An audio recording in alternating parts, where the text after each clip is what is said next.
ఇక యువ వికాసానికి సిబిల్ స్కోర్ కీలకం. దానికి అనుగుణంగానే రుణాల మంజూరు.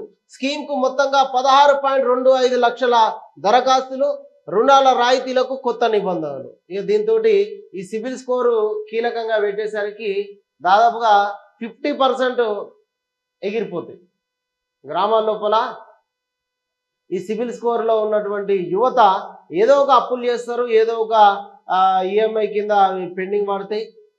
ఉద్యోగాలు లేకపోవడం, నిరుద్యోగులే కదా, ఏదో ఒకటి చేసే ఉంటారు, ఏదో ఒకటి బ్యాంక్ అప్పు చేసే ఉంటారు, ఏదో కొంత కట్టకపోయి ఉంటారు.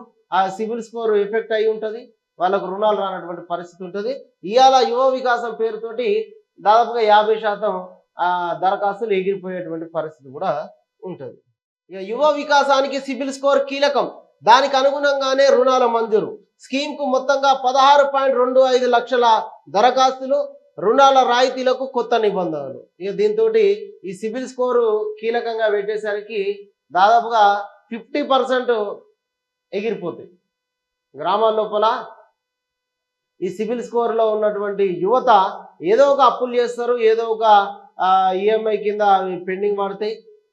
ఉద్యోగాలు లేకపోవడం, నిరుద్యోగులే కదా, ఏదో ఒకటి చేసే ఉంటారు, ఏదో ఒకటి బ్యాంక్ అప్పు చేసే ఉంటారు, ఏదో కొంత కట్టకపోయి ఉంటారు. ఆ సిబిల్ స్కోర్ ఎఫెక్ట్ అయి ఉంటుంది, వాళ్ళకు రుణాలు రానటువంటి పరిస్థితి ఉంటుంది. ఇవాళ యువ వికాసం పేరుతోటి దాదాపుగా 50% దరఖాస్తులు ఎగిరిపోయేటువంటి పరిస్థితి కూడా ఉంటుంది.